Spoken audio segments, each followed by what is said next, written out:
Một cơ hội thu right? nhỏ nhé. I'm here to solve your IELTS problems. And Zhang is in asked the question. Please, guys, I'm going to be doing this now. I'm going to help people with IELTS and speaking part 3. So invite your friends. Tell them that there's a teacher here who's helping with IELTS, and I'm doing today speaking part 3.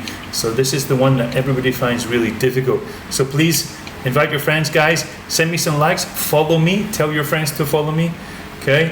Okay, Zhang, you asked the important question. How do you come up with ideas? Right, and I have there's one easy way that you can do this, right? And I did this with my students and in the class. And so, for example, if you say you ask a question, you have a lot of speaking part 3 questions. I will show you some, right? Should children have more homework, right? So I asked my students, do you think that children should have more homework? And my students said, well, I think a lot of students they're very busy, and they don't have a lot of free time. So, they miss their social life and their family life and their hobbies, and, they like their sports and spend time with their friends. But because they have so much homework, so much work at school, and they spend so much time in extra classes, that it's very difficult for them to it's probably not a good idea to give the students more homework, right? And I said, okay, that's really good. Okay, now imagine you're a teacher. What would the teacher say? And he said, well, everything that the teacher teaches us, they don't want us to forget. So probably they would tell us that we need to do the homework so that we remember the things that we were taught in the class, and that way we won't forget them, right? So I said to him, good. Now, if I didn't ask you what would a teacher think, would you have thought about that idea? And he very quickly went, ooh, like this. And he realized that if you're going to answer the question, it's a really good idea to look at different perspectives, right? So this is the day we're looking at perspectives, right? Hello, Huang. So this is for you, Zhang. We're going to look at giving perspectives. So how do we do that? Let's look at a very simple structure. So an X would argue that, okay, this is kind of, how do I do this?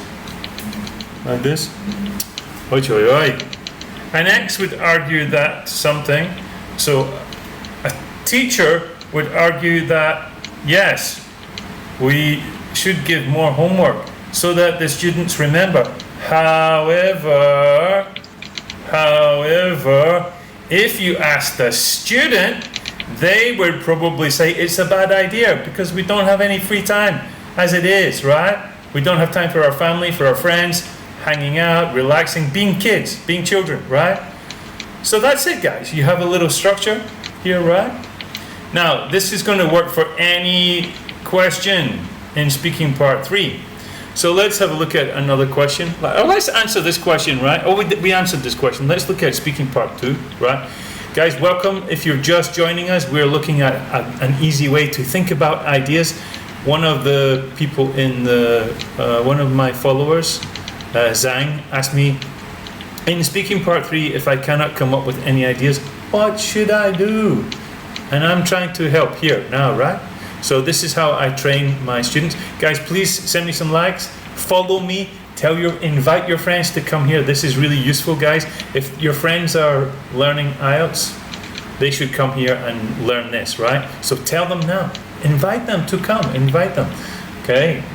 And if you have any questions, guys, drop the questions into the chat box, right?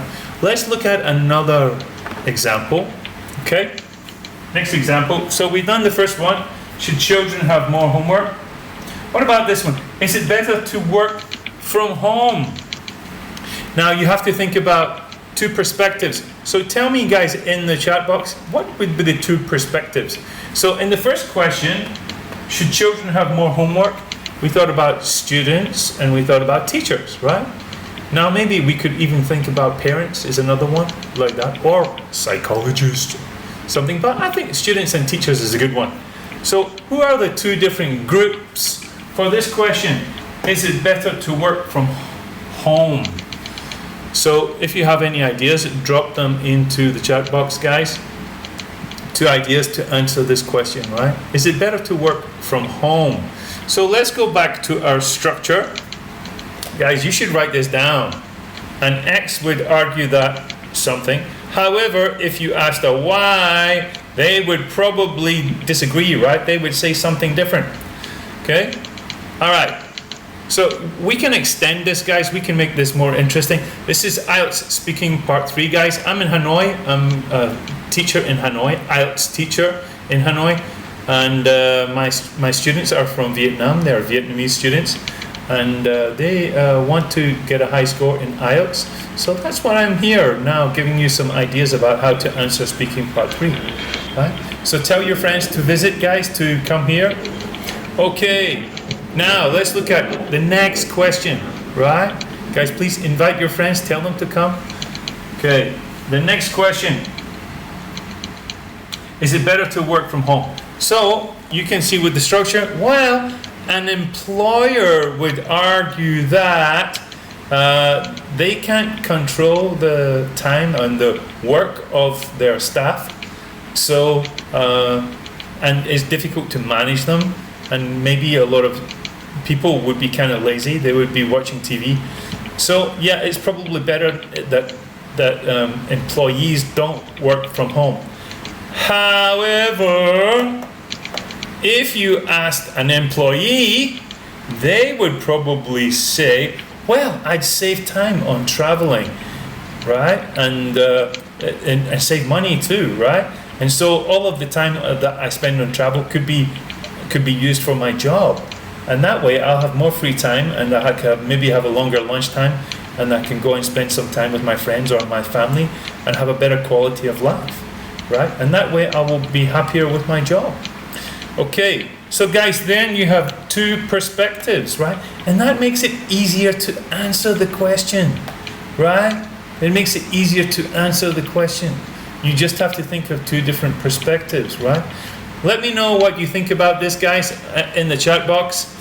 Okay, and guys, if you're interested, I teach this method and I make it more extended, and we look at more structures, and for speaking part 3, and I teach online and offline. You can contact me here.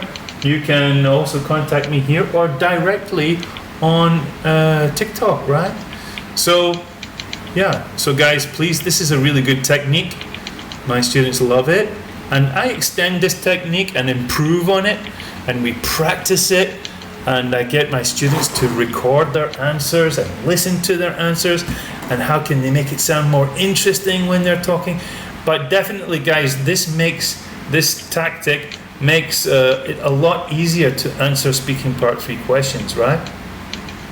Perspectives, and we have a word for it, which is inhabitation. So it means that you're inhabiting your brain, you're taking over the brain of another person and saying, what? Well, how would they think about this, right? So when you do that, it's called psychological distancing. It makes it easier for you to come up with ideas. You see something from their perspective, right? And that way that you can find ideas, right? So when you look at it from different perspectives, you will get more ideas, right? It's much easier to answer the question. Guys, send me likes, please. Follow me. Tell your friends to visit. This is great stuff. This is excellent IELTS material. So please follow me, guys. And let me know what you think in the chat box, right? Talk to me. Ask me some questions. Come on, right? Are you enjoying the information, guys? Is it useful? Is it helping you to improve your IELTS band score, right? Guys, this is prime, and it's free, prime material for you to improve your IELTS speaking part 3. I'm making it so easy for you, right? Hoa sen bon form. Okay, hello. Hi, guys. Nice to see you all. Guys, please invite your friends to come. Come here. We're doing IELTS. I'm Thai Alex. I'm from Hanoi, and I teach in Hanoi, in Khao Giai. I teach IELTS. I teach English, and sometimes I have a show on a Wednesday, and I give some tips, some information to improve your IELTS score. And also, I'm usually live on Friday, and I think Maybe I'm going to start going live on Sundays, so you can see me there also live. Usually at 10 p.m. I go live. So make sure you're watching, guys. Make sure you're ready. If you have an IELTS test coming up, or you know your friends have an IELTS test come up, tell them to come here. Tell them to follow me, right? Like that. If you have any questions, guys, drop them into the chat box, right? I'm here for you. So please help me to help you, right? Okay, let's look at another question. Another question, guys. We did the second one. Is it better to work from home? Right. Should university education be free? Should university education be free?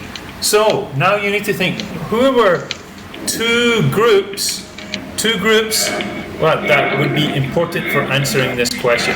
So you can say an X would say this, right? So I think, who is going to pay? You can say a taxpayer, people paying their taxes, might argue that people should pay for their education, not us. We are working hard so that your children can go to education. I don't think so, right? However, if you asked a student, right, they would probably say that they really appreciate the support that they get, and they want to give something back to society. They really want to get a good job, work hard, and improve Vietnam, and that way make life better for everyone, right? So there you go, guys. Two perspectives for any question, and it makes it easier. You can go deep into the question, right? Very easy. Okay, guys, please follow me. I need some followers. I need some love. Send me some likes, some hearts, some diamonds, any kind of coffee or whatever it is, right? Here for you. So show me some appreciation. I really like that. Okay, guys. So I'm Thai Alex, and I'm an IELTS teacher, and I work in Hanoi. But I do have a class offline if you want to join my courses, right? So just to let you know, you can contact me if you want to know more about the course directly on TikTok. Just follow me, send me a message. I'll give you the information that you need. Or you can go to this page here, find out more about me, right? Like that.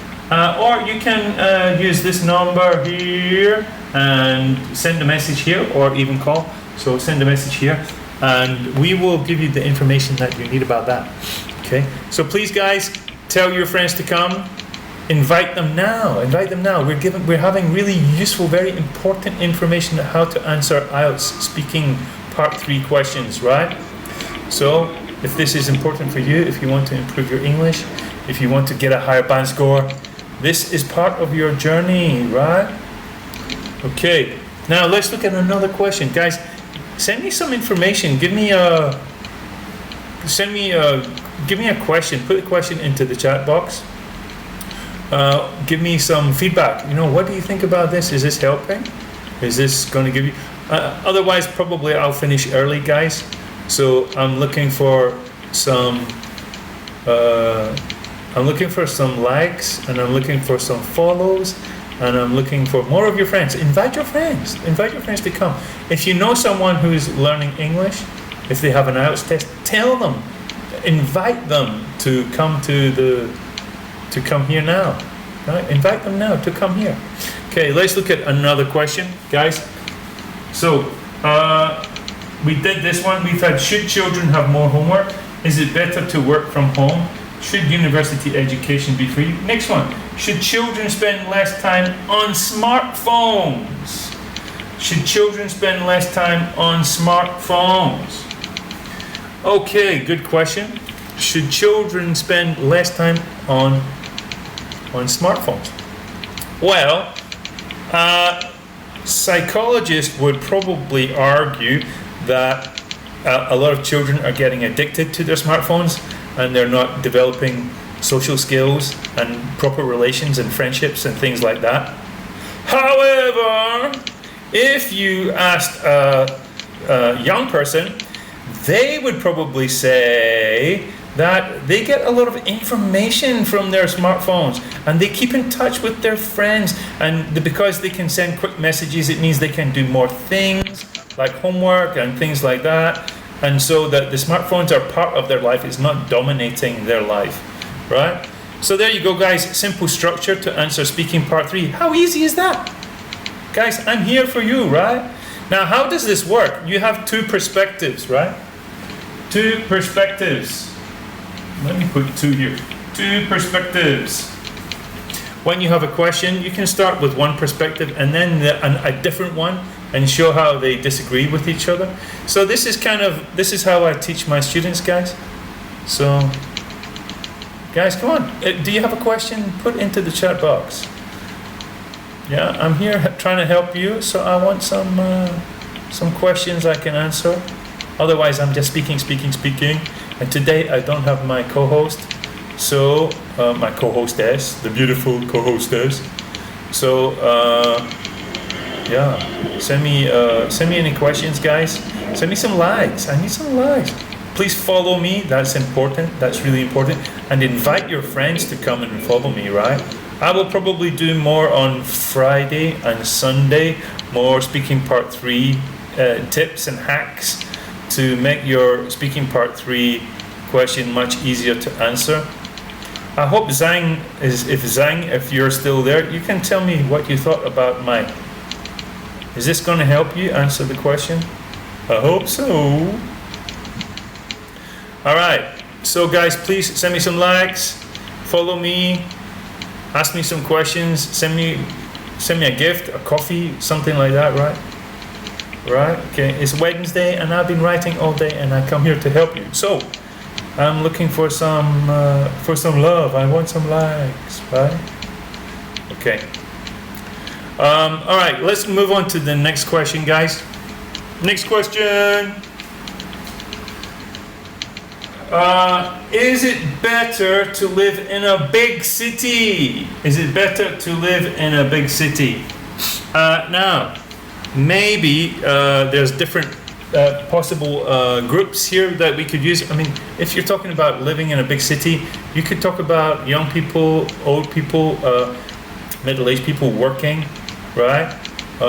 You could talk about people who are from the countryside. You can talk about city dwellers, people who are already living in the city, right? Yeah, like that. Maybe a psychologist. Lots and lots of possible groups, right? So let's look at the question again. Is it better to live in a big city? Is it better to live in a big city? So let's go back to the structure, okay? And you can see here, well, a parent of young children might argue that it's healthier for kids to grow up in small town or countryside, right?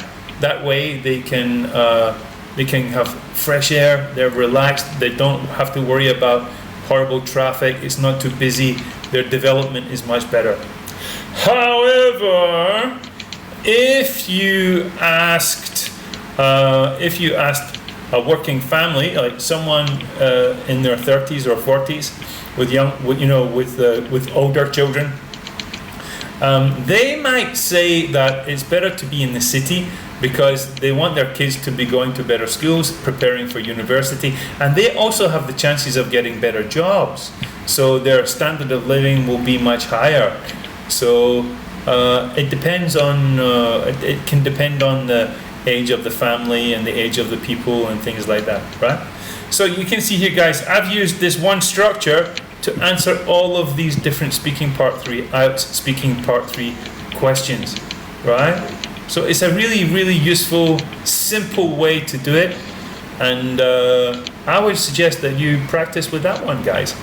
In my classes with my students, I use this kind of structure. We make the different ways of comparing more interesting, and also we after we give the 2 perspectives, we also have a kind of conclusion where you make up your own mind, and we do lots of things. But if you want to know more about my classes, guys, you can I have online and offline classes. You can find me here, find out more about me and FBE, right? English Fire Hanoi. Here's the number, you can contact us, right? 0365 You can contact me here, and Miss Fuang will you can contact me on here, and Miss Fluang will give you any information about that, right? So guys, let me know. We've been going now for 30 minutes. Is this helping? Did this help you? Did this give you any ideas that you really needed that you think will help you? I think Zhang asked the question and I answered it, but I didn't hear I didn't know what she thinks about the answer. So guys, do you have any questions? Please follow me, tell your friends to come. Yeah, I'm Thai Alex, and I'm a teacher in Hanoi. I'm an IELTS teacher in Hanoi, right? And my Vietnamese students, they really enjoy my lessons. So I thought I'm gonna do it on TikTok, so more people can find out more about how I teach IELTS, right? So yeah, guys, nice to see you all. Please, no one has sent me any gifts today. I only have some likes, but no coffees, no diamonds, no flowers or anything like that. I'm waiting for the love. Send me some love. Somebody send me some love. Okay. Send me some likes also, guys, and follow me and tell your friends to come. Now, I'm going to give you a few more minutes, guys, to see if you can ask me any questions. Do any of you guys have any more questions? Thank you for the likes. I'm liking the likes. Yeah. Do you guys have any questions? Yeah. Guys, you should share your questions with me in the chat box. Or you can become a guest, jump on and ask me a question if you want. Talk to me. I'm lonely here. I need someone to talk to me. Right? I know it's the middle of the week, guys, and you're all busy people, right? So I hope that this is useful for you. Right? So please tell your friends to come. Invite your friends. Invite your friends to come here, right? Share with us. And ask me questions. How can I improve my speaking band? Well, I've been given the. It depends what your band is already.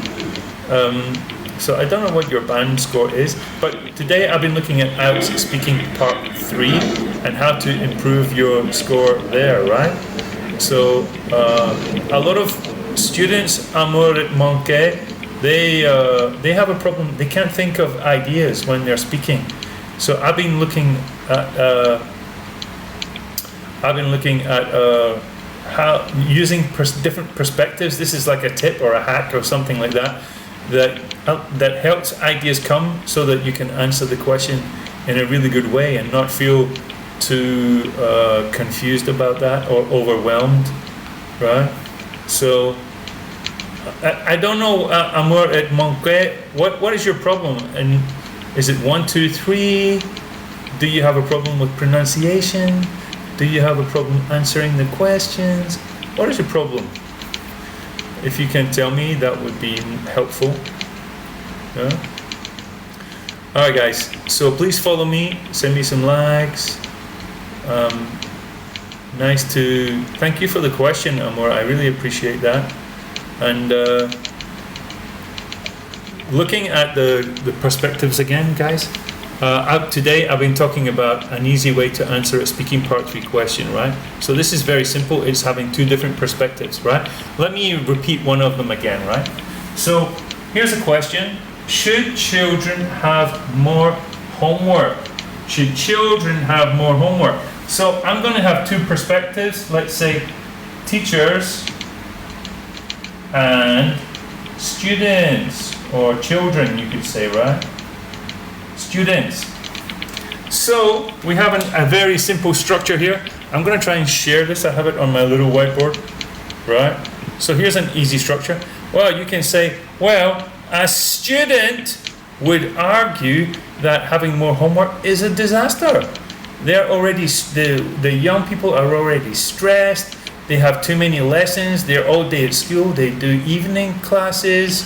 They have too many things to do and not enough free time to spend with their friends, hang out, relax, right? Family time, friend time, all of that. However, if you asked a teacher, the teacher would probably say homework is a great idea because Otherwise, the students would forget everything that they learned in the class. So if they do the homework, they're going to remember everything and they don't have to learn it again. So they will learn faster, and that way they will have more free time. Okay, so you can see here, guys, two different ways to learn, two different perspectives help you to answer the question, to come up with ideas, right? And we know through research that if you imagine a different perspective, a different point of view, it's much easier to come up with ideas, right, than just with your perspective.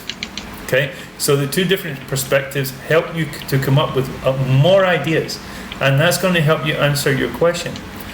All right, now Amor and Monke says, I'm bad at vocabulary and develop ideas, so I want to talk more. Yeah, you should talk more. You need to practice. And you can even record your answers on the phone and listen to your ideas. At least that way you will get practice answering your questions, right? So guys, please invite your friends to come, ask me some questions, right? If you have friends who are learning English, or they have an IELTS test coming up, or they're studying IELTS, come here and ask me some questions, right? Or I'm going to give you some really useful tips, guys. No one is going to teach you this. These are brilliant ideas, guys. So not many teachers are teaching like this. So now is your opportunity. So I'm bad at vocabulary and developing ideas, so I want to talk more. Yeah, you should definitely talk more. So if you can find someone to talk to, that's going to be good for you. Please follow me, guys. Ask your friends to come. Invite them. You can invite them to come to the show now, right? Let me look at another question for you guys, right? Have you visited Vietnam? My English no good. I'm Do Fat. I'm here. Are you talking to me or someone in the? Because I'm in Hanoi.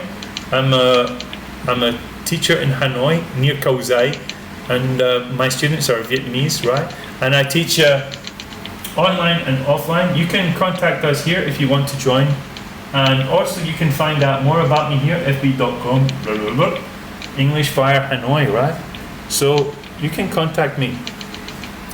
Okay, so let's look at the structure again, guys, for answering IELTS Speaking Part 3 questions, right? Tell your friends to come, guys. This is really valuable and it's free. You're not paying anything, right? Well, it would be nice if you send me a likes, and if you followed me, if your friends followed me, that would be even nicer. I like that. Okay, next question. We'll do the next question again. Is it better to work from home? So, two perspectives. Employer, employee, right? Employee.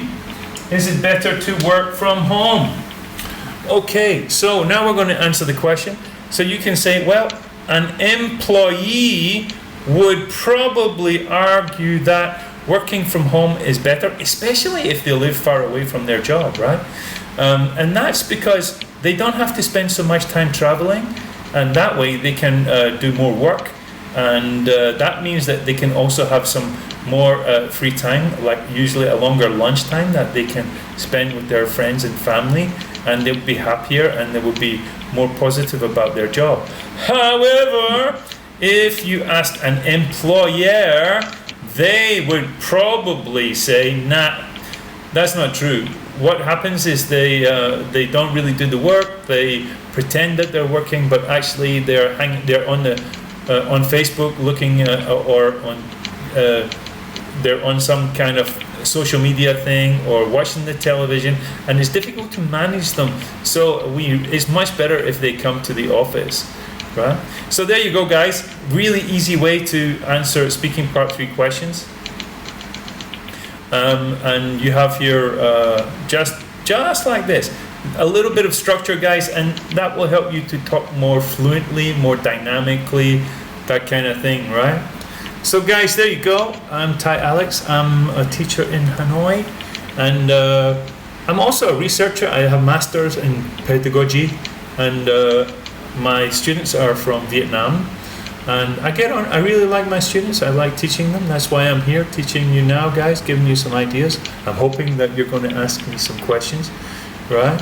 And I will be back on Friday and Sunday with some more ideas, guys. So please visit me and tell your friends to come, right? Visit me, join the show, send me some likes, follow me, make sure that you get some notifications when I go live, right?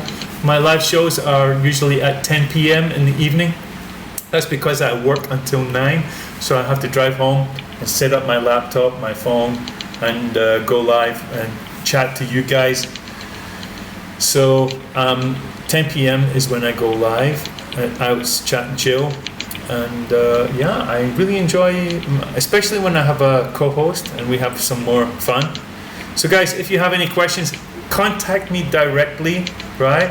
You can ask me any questions, contact me directly about if you have any IELTS questions, any questions about English, or any questions about my courses. Guys, you can check my page here at be.com, English Fire Hanoi, and you can do it online and offline. You can use this number to contact us here, ask any questions. We will help you to find out about our courses, improve you and prepare you for your test, right? For a higher band score, that kind of thing. Guys, my students really enjoy my courses, and they're always really grateful that their band score improves, that they have more ideas, what can they do in the test, that kind of thing, right? Okay, guys, I think I've been going now for 40 minutes. So if you don't have any questions, guys, please send me some likes. Send me roses, diamonds, coins, anything like that, something like that, right? Just, I'm here 40 minutes helping you and I don't get anything, so I want some likes. Please send me some likes. Invite your friends to come follow me, right? I'm live. And also I post some video clips, so you can check out my video clips, right? Like that. And you know what? Even if you're a teacher, if you have any friends who are teachers, tell them to come on and chat to me, right? I'm really keen on talking to teachers too, so that would be cool. I have some teacher friends that I made some friends on my live shows, so I'm always keen to chat to teachers. So contact me if you're a teacher guy, wherever you are in Vietnam. Contact me. Let's have a chat. Build a relationship. Okay. All right, guys. I'm gonna go now. It's been really nice to see you all, talk to you all, give you some new information. I'm gonna be live on Friday and Sunday at 10 p.m. So join the show. I'm Thai Alex, and I think now is the time to go, right? So enjoy your Wednesday evening, guys. It's been nice chatting. Bye for now. Bye, everyone.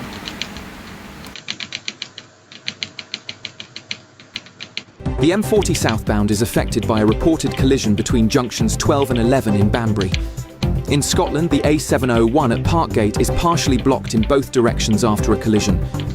Across Wales, the A470 northbound at Nantgarv is congested. And on the trains, cross-country and East Midlands railway services may be affected by hot weather, with some disruption on various routes. For more travel news, go to gbnews.com.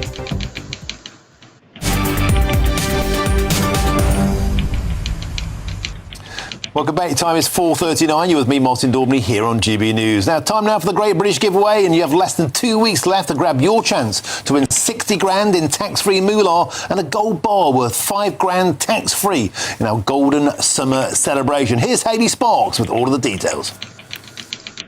Welcome to Orlis Santi by Domes Resorts. I'm in one of their beautiful sea view rooms. Luxurious, right? And there's just 2 weeks left to see how you too could be enjoying the 5-star lifestyle. There's over £65,000 in cash and gold to be won. First, you can bank an incredible £60,000 in tax-free cash to spend however you like. That's cash you could save, spend the rest of the year spending, or just relax somewhere like here. The award-winning Soma Spa will also give you a fine gold bullion bar worth over £5,000. Just make sure you don't miss out as lines close on the 21st of August. For a chance to win, text GOLD to 63225. One entry costs £2.50 plus one standard network rate message. Or text BONUS to 63225. 5 entries cost £5 plus 1 standard network rate message. Go to gbnews.com/win. Entry start at £2.50. Call 0903 686 3232. Calls cost £2.50 plus your network access charge. Or post your name and number to GB22 PO Box 8690 Derby DE1 9TT. UK only. Entrance must be 18 or over. Lines close at 4 p.m. on the 21st of August. This is a network giveaway. Entries will be pulled. Please check the closing time if listening or watching on demand. Good luck. Good luck with that. Now to our next story. Work shy in Whitehall. Who would have thought it that many civil servants are ignoring new rules about working from home and are spending just 1.5 days in the office? Now, they're meant to be at their desk at least 60% of the time, but the only government department to have hit that 60% mark was the Department of Science, Innovation and Technology. And would you believe that's now been abolished by the new Prime Minister, Andy Burnham? Well, I'm joined in the studio now by Amir Kotecha, who's the CEO at the Centre for Government Reform, and they carried out this analysis. And of course, I'm always joined on Wednesdays by GB News' senior political commentator Nigel Nelson here in Westminster. Amir, work shy in Whitehall, a virus that took hold during COVID, and here we are again. They still can't be dragged to their desks if you try. Yeah, no, it's really bad, Martin. I mean, basically the stats we put out show that the figures that the government were presenting were totally misleading, right? The government were using office occupancy, right? i.e. how many of the desks were filled by civil servants. But actually that was giving a totally misleading picture because there isn't one desk per official, if you see what I mean. Yes. So we've blown the lid, we've shown the actual stats. It shows that the average civil servant is coming in 39% of the time. That's less than 2 days in a week. And frankly, you know, we all know there's a productivity problem in the civil service. I think, you know, we need to look seriously at this and ask ourselves, is this the reason why? You know, I think it's totally out of order. Now, Amir, of course, they would say, well, they can work more efficiently from home. And of course, they save on nasty things like train journeys, sandwiches, coffees. They're sitting pretty. The problem is the taxpayer funds their bill. Now, dare you name and shame the worst offenders? Which departments are the most work shy? Well, Department for Energy Security and Net Zero, I have to say, is particularly egregious because they were claiming for 2 months, they claimed that they'd hit 100% occupancy, i.e. every single desk in the office was full. The actual attendance, though, was I think something like 30-something%. So, you know, clearly a majority are working from home, right? You could say it is net zero attendance in the office. I think that might have been your one, Martin, which I stole. Amir, you're having it. That's yours, mate. But look, I mean, it's totally egregious. The government need to fess up, I think, and be honest about the actual statistics, because this is not a war on work from home in its entirety, right? If it's a private business and they want to set their employees generous work from home entitlement, that's fine, because there is the private market and businesses that clearly are unproductive will go bust. But you can't say the same in the public sector. We are all paying for it, and clearly government departments can't go bust. So, you know, I think they do have to get stricter on this. And you know, these excuses that people don't want to pay for trains and commuting are just totally bonkers. I mean, they've signed an employment contract which requires them to be in the office. As you know, until COVID came along, work from home didn't really exist at all. So when I get pushback from civil servants saying, well, train fares are really expensive, I say, well, frankly, everyone else has to deal with it, so should you. Superb stuff. Nigel Nelson, people often say in our inbox, nothing works in Britain anymore. There's no surprise. None of the civil servants are at work. Well, I think it rather depends on what jobs they're doing. I mean, you talk about sort of them coming in 2 days a week. It would depend on what 2 days, what they do on those 2 days a week when they come in, if it's for essential meetings. But an awful lot of civil servants' work is just simply on a computer. You can do it from home. Yeah, they can fake it. They can be feeding the cat, doing God knows what. Well, yeah, but I mean, when we all worked from home during COVID, that came as a surprise to me. I was surprised at how hard I ended up working through the COVID period, because I had to work constantly from home. So the idea about hybrid working, coming in for a couple of days a week, that should be fine. Also, as far as the taxpayer costs go, you should be able to reduce office costs if I think transparency is absolutely right, by the way. If these offices are not being used, then save money in the offices. Is there any evidence that this work from home culture is increasing productivity? We hear it all the time. Is it true? Well, no. I mean, productivity across the public sector is down. There we go. 3.1%. compared to 2019, and that compares with the economy as a whole, which is getting more productive. So, look, I take the point about saving on office costs. I don't want to see a big expansion in the size of the government real estate. The problem is there's too many civil servants. That is ultimately the problem, and we need to reduce this constant growth in civil service headcount. I mean, the civil service is a third larger than it was 10 years ago. So that's the real solution here. I think the problem is, look, I was in the civil service myself for over 10 years in the Foreign Office. I saw it firsthand. And the problem is that you just don't have the creativity, the ability to problem solve with your colleagues if you're not in the office, and you need that. All right, superb research. Thanks for coming today to share with us here in the studio, the CEO of the Centre for Government Reform, Amir Kotecha. Thank you very much. The blob's getting bigger and it's getting lazier. And thank you to you, Nigel Nelson. Now, a Cabinet Office spokesperson has told GB News this. The conclusions drawn from the data are misleading and incorrect. Staff regularly work across the government estate, not just from their assigned HQ location. There's been no change to government's policy on office attendance. We are clear that a minimum 60% office attendance remains the best option for our staff and the public. Now, don't go anywhere. Our man is in Spain. Doogie does Benidorm. Doogie Beatty, our man on the beach. Over to you. Well, it's 36 degrees in the shade in Benidorm. The beaches have emptied out, and where have they gone? The Brits are in the bars, seeking shade and rehydration. We'll be back with you right after the weather report where you are.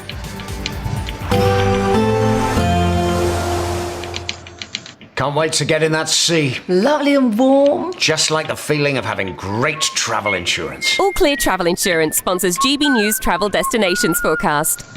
It won't just be the UK feeling the heat on Thursday. A widespread heat wave is going to occur across a large part of Europe. We're talking about Iberia, more especially into France, where temperatures will reach the high 30s, low 40s in places, widely well above average. And we've still got hot air through much of Italy, 38 Celsius there in Rome, as well as Croatia, Serbia, temperatures reaching the low to mid 30s widely, if not beyond that. A thundery breakdown in places by the weekend.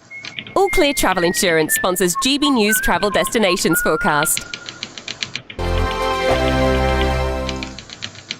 This is GB News, Britain's news channel.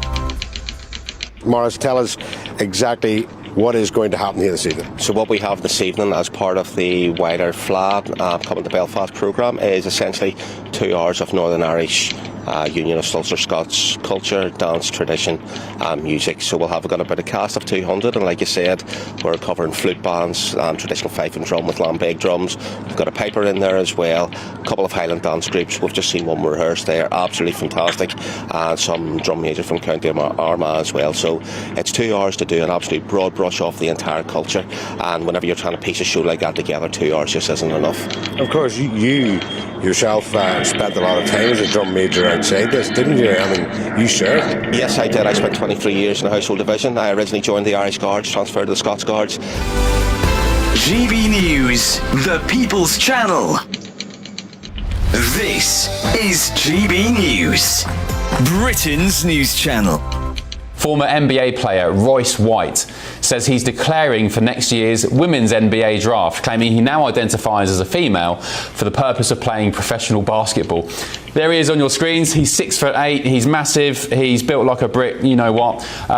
He's the former first-round pick in the NBA, which if you're not familiar with what the NBA is in the draft, basically when he was playing, he was all the NBA team's first choice for them to join his team. He was a quality player. He says he'd be unstoppable in the women's NBA and has vowed to use the women's changing room if allowed to compete. White, who is seeking the Republican Senate nomination in Minnesota, says he wants to expose what he sees as flaws in transgender inclusion rules in women's sport. And it all comes after former NBA star Enes Kanter, Freedom, also announced plans to declare for the 2027 women's NBA draft as well. The People's Channel. This is GB News, Britain's news channel. Fury over a royal funeral planned for shamed Andrew. Should he get a royal funeral? Emphatically not. He is a private citizen. He lost his HRH title of prince and also stepped down from numerous patronages. He's being, of course, as we all know, investigated by the police. The facts of the matter are that he is in disgrace. As a private citizen, he should most emphatically not get a royal ceremonial funeral. This is a matter for the Cabinet Office and the royal household. I can only presume that it's something that they haven't attended to, because there would be public outrage. The last YouGov poll last month, his popularity is 2%. You can't get worse than that. GB News, the People's Channel.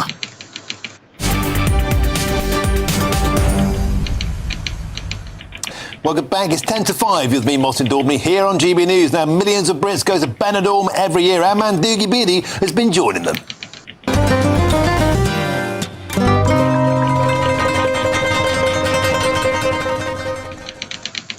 Our intrepid Irish reporter, Doogie Beattie, the senor that's very popular with the senoritas, is there for us in Benidorm once again. Doogie Beattie, let me guess, you've got a couple of glamorous blondes you want to talk to in a moment's time. Well, one of them is a bit of a stretch as glamorous. Now, he's about 6'2", maybe 6'4", and he's a well-built guy, ex-boxer. You can say what you want about him. I'll give him your address, Martin. But yeah, we're here in Benidorm. It's absolutely fabulous. The sunshine is just too hot, to be honest. 36 degrees. I believe you're going to go up to 38 somewhere along the line. But the beaches are pretty much empty behind us because people have went into the bars to try and get into the shade and rehydrate, shall we say. And with the cheap drink, why not? It's like I came down the road there and I've seen most bars £3.50 for 2 pints of a well-known brand of beer. You couldn't beat that. We spoke in the last section there to 2 women from Scotland who flew over, £76 return flight. They arrived here this morning. They're going back tonight. And do you know what, Martin? The only people we haven't come across, we've come across the Irish, the English and the Scots in their droves. The Welsh people just aren't here at this moment in time. But joining me now is 2 Scots. Why are the Welsh not here? No idea. Stuck they in should the valleys. Be here. Yeah. Stuck in the valleys. Are they missing out? Oh, definitely. Definitely. And how many times have you been to Benidorm this year? We were here in February, May. We just got here today and we're back again in October. And what's the appeal? What is it about this place that really rocks your world? So we're Scottish. We're not guaranteed that big bright thing up in the sky, and cheap beer. That says it all, really, doesn't it? That's enough. But you can have a great holiday here of all different types, can't you? Yeah, definitely, yeah. I brought my son here. We used to go-karting and we're bringing your son here next year. Yeah, he's 18 next year and he loves music, so I'm thinking, well, I'll bring him. I think he'll love it for all the shows at night time. Did you ever go and watch the tribute acts yourself? We've watched a couple. Yeah. We've watched a couple. And what happened? I thought it was one person, it was somebody else, so I thought we were going to see, was it Neil Diamond? And it was Elvis. So that was probably drinking too much. During the day. Too much. Well, enjoy your holiday and really have a great time for the rest of the time here. Elvis it was. Elvis instead of Neil Diamond. I think she maybe took too many of those cheap pints. But we'll see them out later on this evening. Of course, the eclipse here, we don't know if we'll see it because on the west coast we're in the wrong side, but we're going to try and get a high point to view the whole thing. Doogie Beattie, you won't see the clips from inside a bar, that's for sure. See you later on, Doogie Beattie. Magnificent there in Benidorm. Stick with us. But first, here's your weather forecast with Annie Shuttleworth.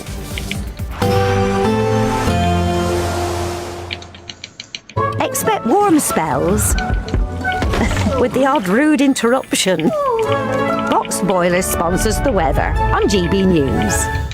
Hello, good afternoon. Welcome to your latest GB News weather update brought to you from the Met Office. Hot and sunny for the next couple of days for much of England and Wales. And of course, this evening we have the solar eclipse. And we do expect clear skies for much of England and Wales as well. That's thanks to this area of high pressure that's also bringing this dry and sunny weather and pulling in these southerly winds. So through this evening, around the solar eclipse between 6 and 8 p.m, clear skies for much of England and Wales. Further north for Scotland and Northern Ireland, there will be some clear skies, so you should catch a glimpse. But the very far north and west, I think there'll be quite a lot of cloud around, so that will restrict any potential.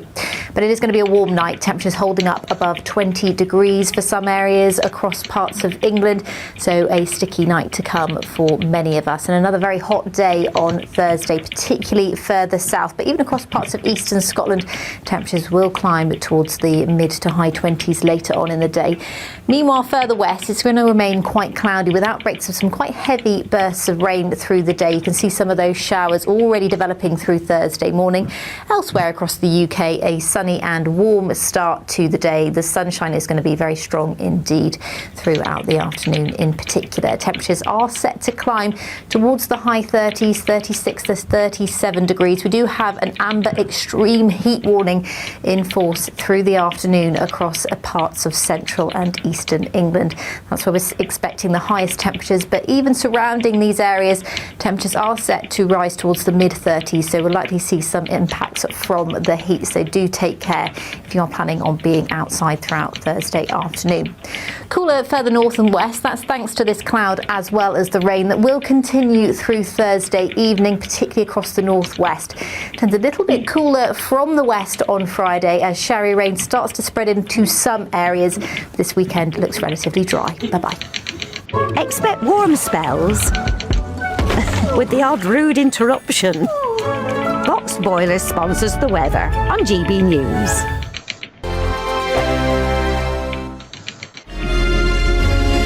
Thank you, Britain, for the thousands of you who are becoming friends of GB News each and every week.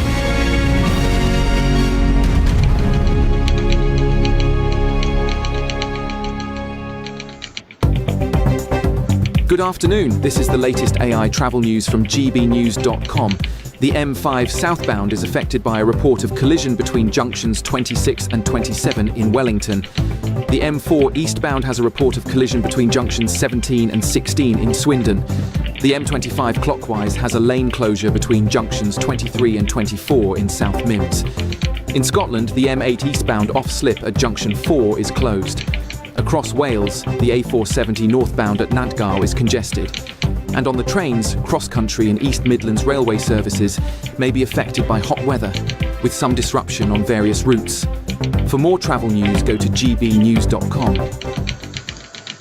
Welcome to Orlis Santi by Domes Resorts, and there's just 2 weeks left to see how you too could be enjoying the 5-star lifestyle. First, you can bank an incredible £60,000. We'll also give you a fine gold bullion bar worth over £5,000. For a chance to win, text GOLD to 63225. One entry costs £2.50 plus one standard network rate message, or text BONUS to 63225. 5 entries cost £5 plus one standard network rate message. Go to gbnews.com/win. Entries start at £2.50. Call 0903 686 3232. Calls cost £2.50 plus your network access charge. Or post your name and number to GB22 PO Box 8690 Derby DE1 9TT. UK only. Entrance must be 18 or over. Lines close at 4 p.m. on the 21st of August. This is a network giveaway. Entries will be pulled. Please check the closing time if listening or watching on demand. Good luck.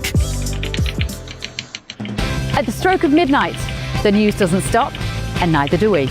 Day in, day out. Forget stuffy late night TV shows. We're giving you a front row ticket to the centre of the political universe.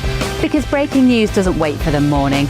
And neither do we. Join us for one of the most controversial and volatile times of politics in human history. A very big story. Big story over here. You won't get this anywhere else. The Late Show live at midnight, every night. Only on GB News. Britain is not just a geographical expression. We are a people bound together by history and culture that are distinctively British. Join me to celebrate our music, theatre, artworks and literature, which we can explore and enjoy together. Everybody's welcome. Sunday with Michael Portillo. Every Sunday at 11 a.m. on GB News, the People's Channel, Britain's news channel.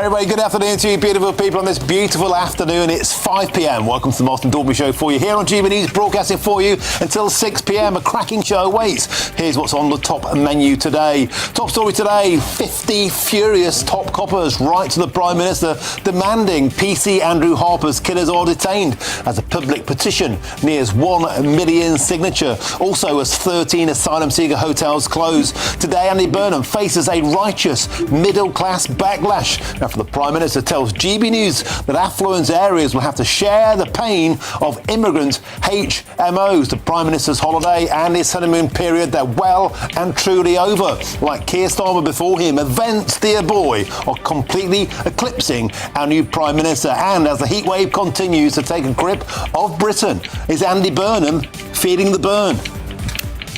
It's a fight that he won't mind having. He knows that the people of Makerfield and in poorer areas don't want HMOs all in their area. Why not share the load across the country? The middle classes don't like it, but the Labour base will. Beautiful stuff, Chopper.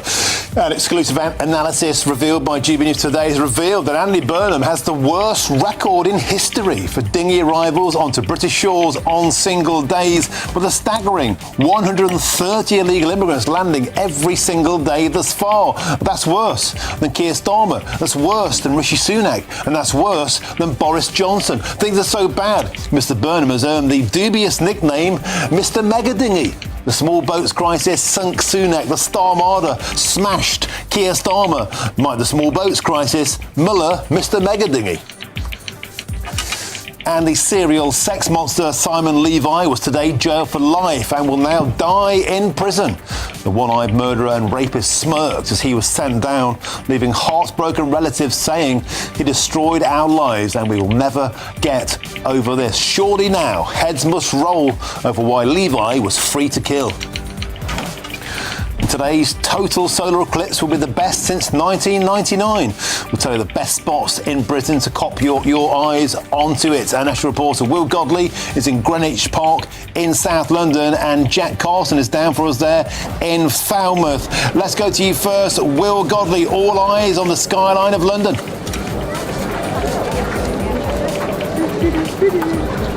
Yes, glasses at the ready. The countdown is on and crowds here gearing up for what's been described as a once-in-a-generational celestial phenomenon. That is quite a tongue-twister. I'll be finding out all the reaction from crowds here as excitement builds to that monumental moment just after 7 o'clock this evening.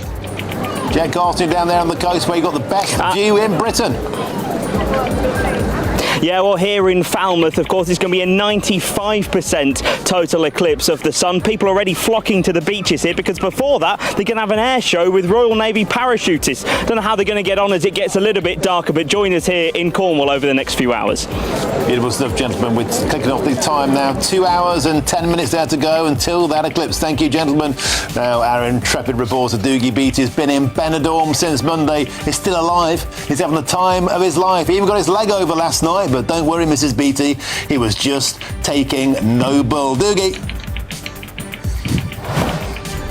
Yes, with temperatures over 36 right here now, that solar eclipse will be welcome in the next hour and a half.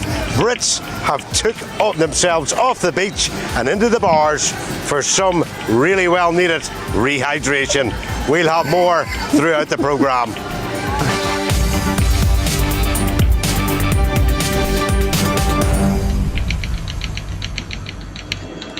That's rehydration, Doogie Beattie, so I don't think that's doctor's orders. Anyway, it's important to stay cool when the temperature is 36 degrees. And talking about the temperature rising, Andy Burnham, is he feeling the burn? The honeymoon period well and truly over. The in-trade choked with the same nightmares as his predecessors.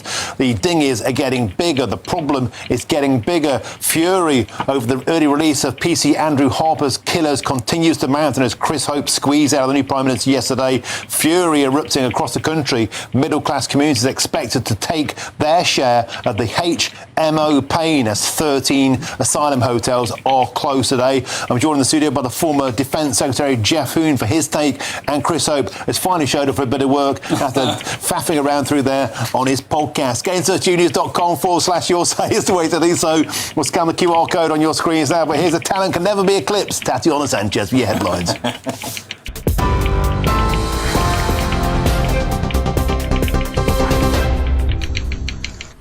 Martin, thank you and good afternoon. The top stories at 5 o'clock. Serial sex attacker Simon Levy has been given a whole life prison term for murdering 2 women and raping a third. The 40-year-old killed Carmenza Valencia Trujillo and Cheryl Wilkins in sexually motivated attacks in London last year. He'd also violently attacked a third woman in the same car park where Ms. Wilkins' body was later found. Sentencing him at the Old Bailey, the judge said Levy ruthlessly exploited vulnerable women for his own sexual satisfaction. The families of his victims told the court their lives had been destroyed. One woman who survived an attack by Levy said she thought she was going to die. 50 police leaders are urging Andy Burnham to use every lawful option to stop PC Andrew Harper's killers being released early. A letter has been signed by senior figures across the UK, including Metropolitan Commissioner Sir Mark Rowley and the head of the National Crime Agency. They say the case goes beyond policing, raising serious questions about public safety, victims' trust and confidence in the justice system. Albert Bowers and Jesse Cole are currently due to be released next year, halfway through their 13-year sentences for manslaughter. Labour Minister Anna Turley says the government is trying to stop the early release of the most serious offenders, but blames the Conservatives for creating the overcrowding crisis in the first place. The prison situation is in crisis. We know that. We inherited a huge crisis in our prison population where the Tories only built 400 places. We are now trying to remedy that by building more prison places than we've seen since the Victorian era. But the reality is that we have to make sure that the prison system doesn't collapse, the criminal justice system doesn't collapse. We need to make sure that we've got places for today's offenders, tomorrow's offenders. And unfortunately that has meant that we've had to look at the early release scheme. But the Conservatives say Labour is making the wrong choice. Shadow Home Secretary Chris Philp says criminals don't need to be released early if ministers are prepared to take more radical action. We should be renting places in prisons overseas. Sweden, for example, has just done that, renting some places in Estonia.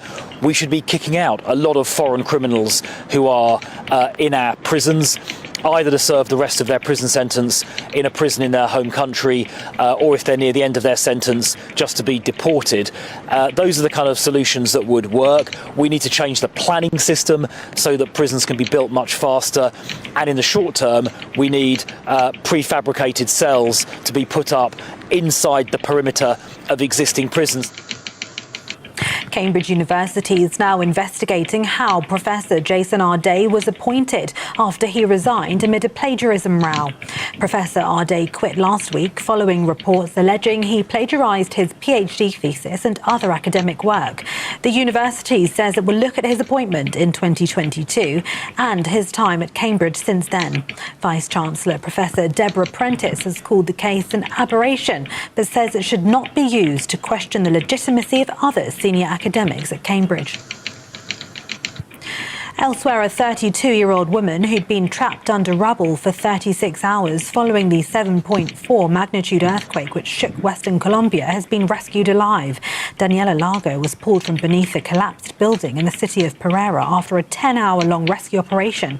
Firefighters finally managed to reach her via a tunnel they dug below 4 concrete slabs under which she'd been buried. At least 188 people have died in the quake. According to official figures, 100 remain missing. King Charles yesterday said he and the Queen greatly admire the strength of the Colombian people and have sent their deepest condolences.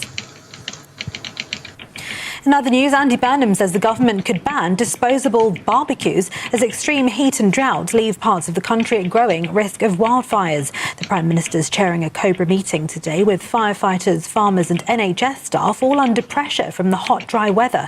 Nearly 3/4 of England and the whole of Wales are now in drought, with temperatures expected to climb as high as 38 degrees tomorrow. Mr Burnham says people need to take the greatest possible care in the countryside, warning that cigarettes and disposable barbecues can quickly turn dry ground into a fire risk. And the UK is set for its biggest solar eclipse since 1999 tonight, and the best view the country will get for decades. Across the UK, the moon will cover most of the sun, with the peak coming shortly or before or just after 7 o'clock. Devon, Cornwall and parts of West Wales are expected to see the darkest skies, with the moon covering almost all of the sun. People are being warned not to look at it directly without proper eclipse glasses or a safe viewer, because ordinary sunglasses and phone cameras will not protect your eyes. Those are the latest headlines. More at 5:30. Tune in to GB News Radio wherever you are. Online, on DAB digital radio, on TuneIn, on Radio Player, on Nation Player and on your smart speaker. Just say, play GB News.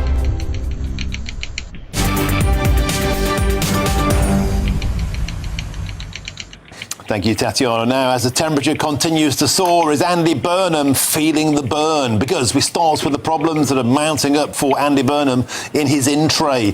His honeymoon period is well and truly over, and I'm asking today, is Burnham feeling the burn? The Prime Minister is facing a huge backlash after saying that more affluent parts of the UK need to take more migrants in.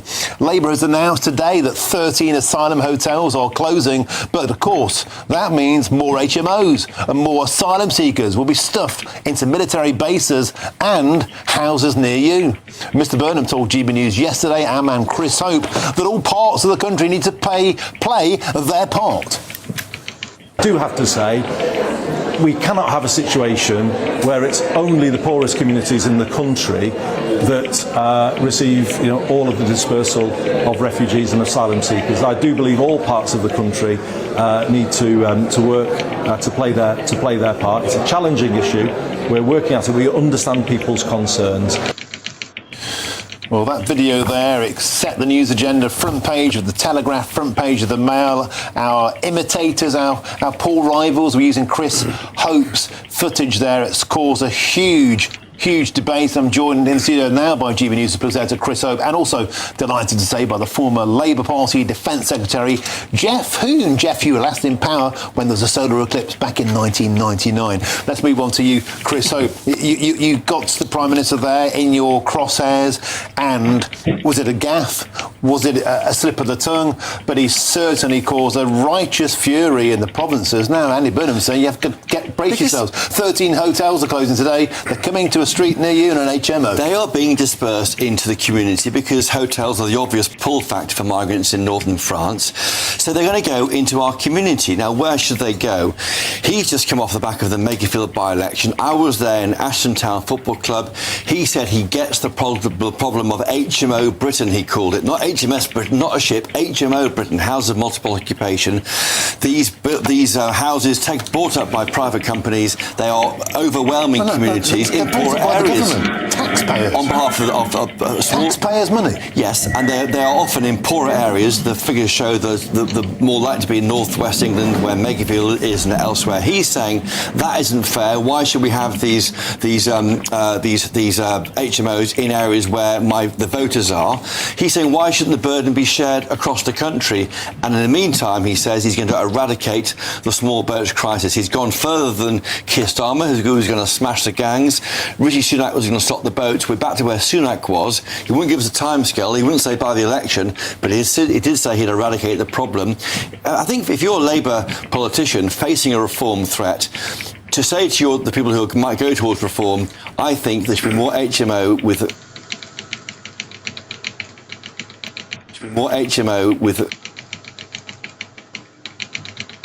who haven't had to worry about HMO properties near them because they're somewhere else. Well, that's coming home to roost, and it may mean that this issue of illegal crossings gets more and more of an issue for people who currently don't think about it enough. I think it's an absolute disaster, and the reaction to this online has been visceral. I think your comment has been one of the most commented things we've ever had on GB News, and it's been the same across the media. People are sick to the back teeth of a problem not being solved, but of a problem being moved. Just to explain, if you're tuning in, we have on our screens, that's the sun. It's in Spain. 2 hours to go now, less than 2 hours to go. And Spain, of course, we will see that magnificent close-up there of the sun as we head towards this solar eclipse. And the Labour Party's small victories so far, Chris, are being eclipsed by these disasters. But yes, and amazing shots, of course. We'll see that all the shots through your show in the evening, and I'm doing 8 till 9 tonight, so on that show too. But to go back to the language, he said, didn't he? I believe all parts of the country need work to do here to play their part.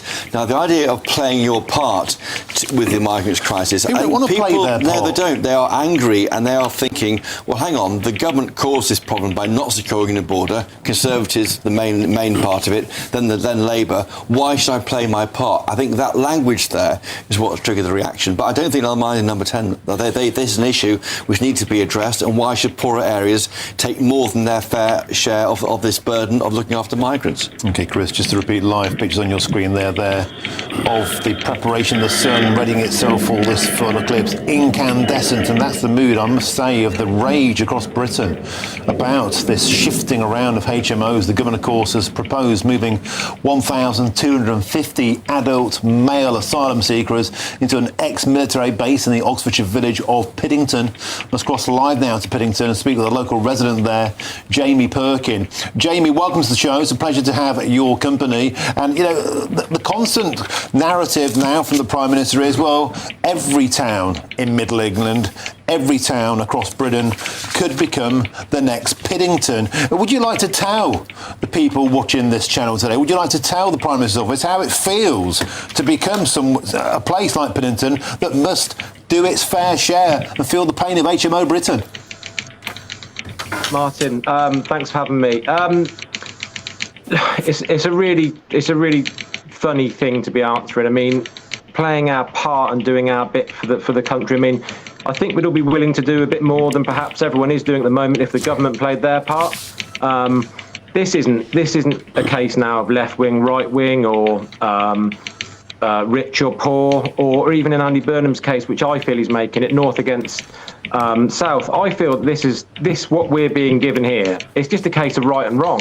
And what he's trying to put on our doorstep is quite simply wrong. There's nothing else that I can say about the situation apart from everythly that we've been given so far is wrong. It's the wrong place. It's on a main road. To listen to his interview yesterday, I was lost for words. You're lost for words because we had a young lad, Rex, a 7-year-old boy from Piddington, who wrote a letter to the Prime Minister. We had him on the show saying he was fearful of walking across the village green to get to his sister's grave because of these 1,250 men that are going to be thrust upon your community. This is an astonishing thing for a peaceful, beautiful part of the world to happen to. Yeah, probably a good time that I tell you then, Martin. That's my son. So it's...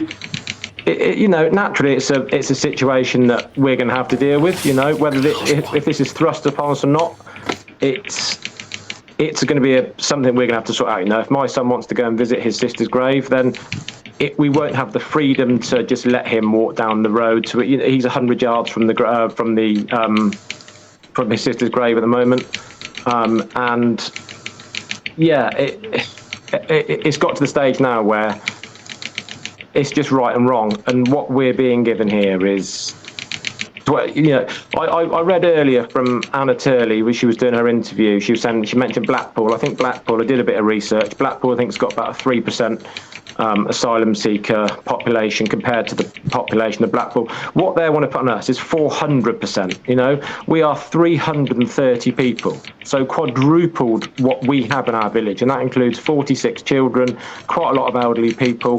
When was the last time you heard of any place, town, village, city that quadrupled in population overnight? We've got a prison. We've got a prison in our village. Okay, so it's not like we don't do our fair share of taking in the wrong people. We've got 1,250 prisoners. We've got a new wing that's just opened there that they can't get staff for. There's a new wing that the government have spent hundreds and hundreds of thousands of pounds on, and they can't get staff for it. Jamie, it's breathtaking. I'm joined by Chris Hope in the studio. He put the plight of the people of Piddington to Andy Burnham, the Prime Minister, yesterday. And Jamie, Chris has a question for you. Jamie, it's great to see you, and we're sorry for your loss, of course, at GB News. It's just to ask you this question. I read out Rex's letter to the Prime Minister yesterday when he said his concerns. I wondered if Rex had seen that and what Rex had thought about having his letter read to the Prime Minister. He had, and thank you from not just from me as his dad, but as a village and on the whole. What you guys have done has been great, and I really appreciate you asking that question. What we would love, and I really think this is important, is that we would love Andy Burnham to come to our village, whether it meets my son, whether he meets Tim McNally, our brilliant parish chair. He needs to come to this village and see with his own eyes what this would do to this community. Because I mean, I've yet to meet one person who has tried to tell me that this is the right thing to do. You know, you're asking everyone to do their bit, everyone's got to play their part, but then to give us 400% on top of what we've already got, it's... I honestly, I've run out of words to even... Every single person I speak to, you see on social media, you go and look at posts that you guys do, I jump on there and read it sometimes. Everybody knows it's wrong, but the only people that don't seem to think it's wrong is the government. And they're the people that are marking their own homework with this Crown Development Order they put on it. Okay, Jamie Perkin, thanks for joining us today. Now, love and support to you, your lad Rex, and all your family. Sorry for your loss once again, and we're gonna keep pushing, I think, to try and make sure that Number 10 listens to this, and we'll try and make something happen for you. Jamie Perkin, thank you so much for joining us on the show today.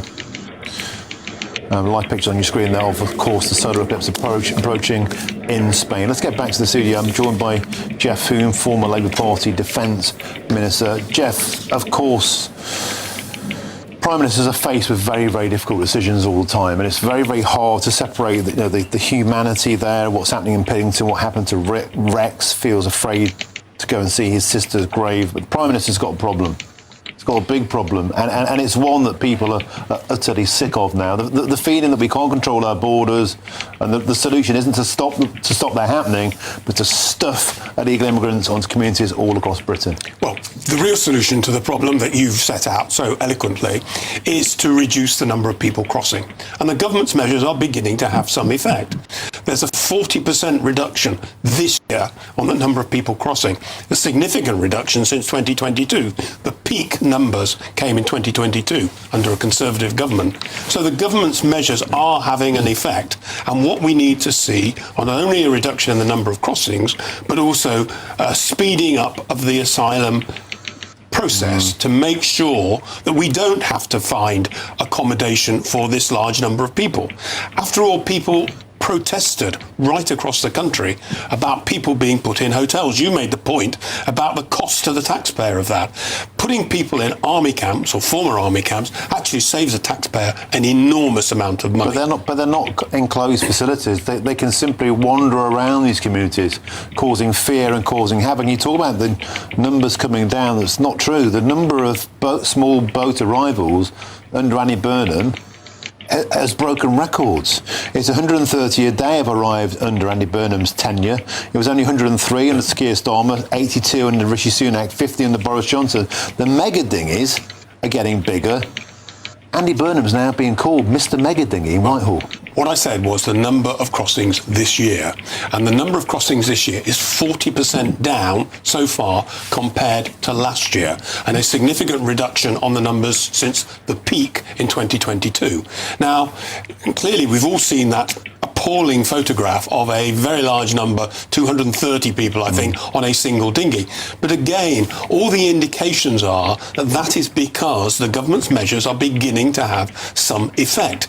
These desperate smugglers are now using larger and larger boats. They're sending people from Belgium, for example. You can't dress these things as victories, Jeff. You can't dress that as a victory. No, I'm saying... It's a failure. I'm not saying it's a victory. What I am saying is that it's a measure. It's a sign that the measures the government have taken are beginning to have some effect. And they're clearly having an effect on the people smugglers who are getting more and more desperate to get people across the channel. I'd like your take on this next